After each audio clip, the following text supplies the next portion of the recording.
దేశంలో ఎల్పీజీ కొరత లేదన్నారు petroleum natural gas ministry joint secretary Sujatha Sharma. 26 రాష్ట్రాలకు 22,000 టన్నుల కమర్షియల్ ఎల్పీజీని కేటాయించినట్లు చెప్పారు. అన్ని రాష్ట్రాలకు ఆల్టర్నేట్ వినియోగం కోసం కెరోసిన్ సప్లై చేస్తున్నట్లు చెప్పారు. బ్లాక్ మార్కెట్లో గ్యాస్ అమ్మకాలపై కఠిన చర్యలు చేపట్టామన్నారు. నిన్న ఒక్కరోజే వివిధ రాష్ట్రాల్లో 2,700కు పైగా దాడులు నిర్వహించినట్లు చెప్పారు. सालाना 26 करोड़ टन कच्चे तेल को रिफाइन करने की कैपेसिटी उपलब्ध है और ये मैं इसलिए बताना चाहती हूँ क्योंकि पिछले 2 दिनों से हमने देखा है कि कई सारे क्षेत्रों में रिटेल आउटलेट्स या पेट्रोल पंप के बाहर लाइन देखी गई है और पैनिक बाइंग भी ऑब्जर्व की गई है। मैं देशवासियों को विश्वास दिलाना चाहती हूँ कि हमारे पास पेट्रोल और डीजल पर्याप्त मात्रा में उपलब्ध है। कहीं पर भी किसी पेट्रोल पंप पर कोई कमी नहीं है। पेट्रोल पंप को सप्लाई करने वाले टर्मिनल्स पर भी पर्याप्त मात्रा में उपलब्ध है। इसलिए अफवाहों पर विश्वास न करें और पैनिक बाइंग से बचें। मैं ये भी बताना चाहती हूँ कि पेट्रोल और डीजल के प्राइस में कोई बढ़ोतरी नहीं की गई है। अतः मेरा आप सभी से आग्रह है, कृपया अफवाहों पर ध्यान न दें। घरेलू पीएनजी कनेक्शन भी भारत सरकार की प्रायोरिटी में सबसे ऊपर है और वहां पर 100% पीएनजी सप्लाई दी जा रही है। इसी तरह ट्रांसपोर्ट के लिए यूज होने वाली सीएनजी की मात्रा भी 100% कंज्यूमर को उपलब्ध कराई जा रही है। पीएनजी कनेक्शन को बढ़ावा देने के लिए भारत सरकार ने कल एक और गजट नोटिफिकेशन जारी किया गया है। इसका मुख्य उद्देश्य सभी स्टेट्स में पीएनजी कनेक्शन से संबंधित एप्लीकेशन फीस, अप्रूवल टाइमलाइंस को स्ट्रीमलाइन करने का प्रयास है। इन सभी whatever steps have been taken till now have started showing us good results. इसके अलावा लगभग 2,20,000 ऐसे कंज्यूमर्स हैं जो एलपीजी से पीएनजी पर शिफ्ट हुए हैं। इसके अलावा 2.5 लाख नई एप्लीकेशन या रजिस्ट्रेशन भी प्राप्त हुए हैं। एलपीजी के संबंध में यहाँ पर भी कोई डिस्ट्रीब्यूटरशिप पर कोई ड्राई आउट नहीं है। ऑनलाइन बुकिंग अच्छी है, लगभग 92%। पैनिक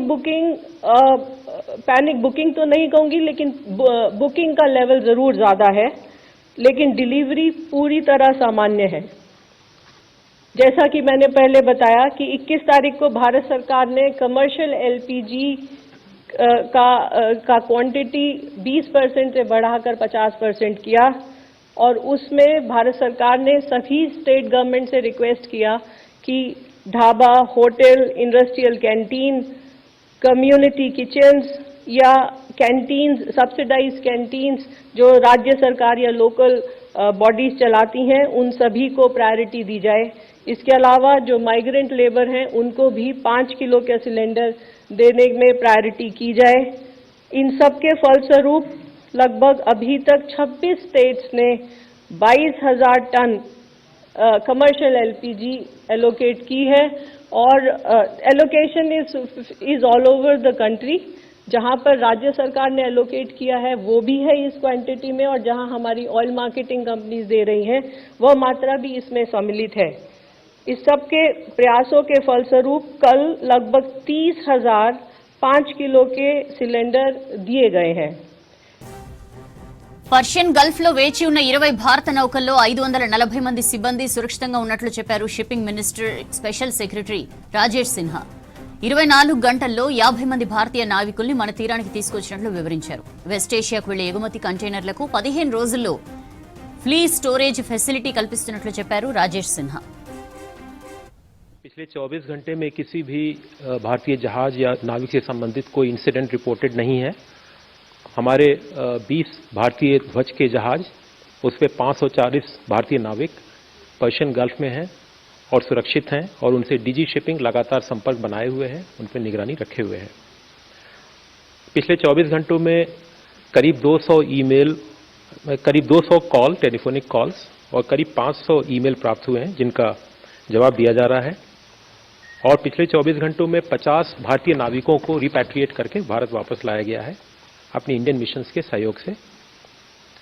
पोर्ट के ऑपरेशन सामान्य हैं, कहीं भी कोई कंजेशन रिपोर्टेड नहीं है।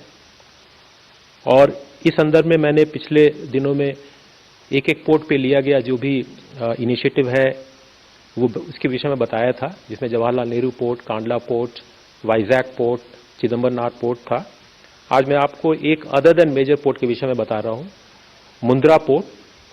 मुंद्रा पोर्ट ने एक सर्कुलर जारी किया है जिसके अनुसार middle east bound export containers में 15 दिन की फ्री स्टोरेज का नंबर ऑफ डेज 15 दिन कर दिया। जो रीफर प्लग इन चार्जेस हैं उनको 80% वेव किया। लिफ्ट ऑन, लिफ्ट ऑफ और ट्रांसपोर्टेशन के चार्जेस को भी वेव किया है। और साथ ही बैक टू टाउन कंटेनर के लिए 15 दिन का फ्री स्टोरेज दिया है। इस प्रकार ministry of port shipping waterways लगातार shipping movement, port operations, safety of seafarers and their welfare और मैरीटाइम ट्रेड की कंटिन्यूटी पर क्लोज मॉनिटरिंग कर रहा है।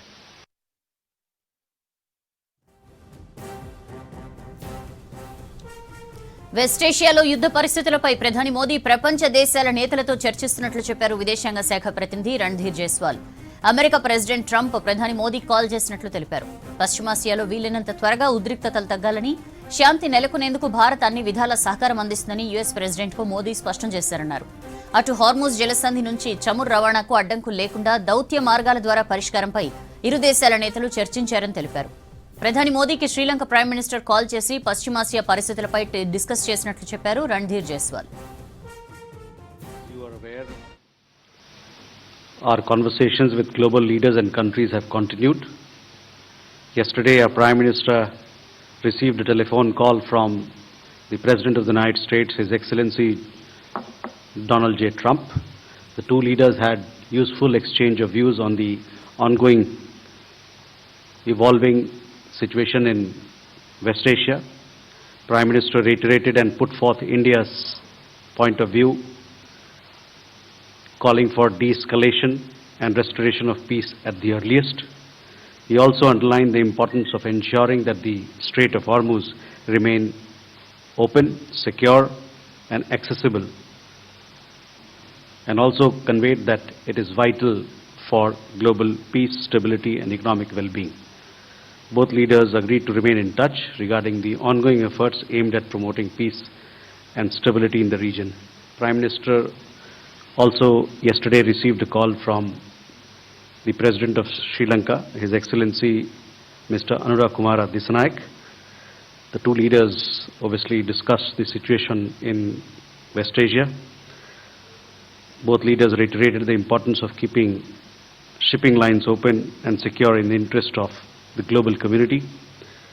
The two leaders discussed progress on various initiatives that are aimed at strengthening India-Sri Lanka energy cooperation and enhancing regional security. कल शाम माननीय विदेश मंत्री की जो ईरान के यहाँ उनके राजदूत हैं उनसे मुलाकात हुई। दोनों के बीच में पश्चिम एशिया में चल रहे संघर्ष के बारे में बात हुई। जैसा कि आप लोग जानते हैं कि ईरान में हमारे बहुत सारे भारतीय नागरिक हैं और उनमें से कई एक भारतीय नागरिक अब अजरबैजान और आर्मीनिया के रास्ते ईरान छोड़कर देश लौटे हैं और लौट रहे हैं। इनके बारे में माननीय विदेश मंत्री ने जो ईरान के सरकार की तरफ से हम लोगों को मदद मिली उसके लिए धन्यवाद दिया।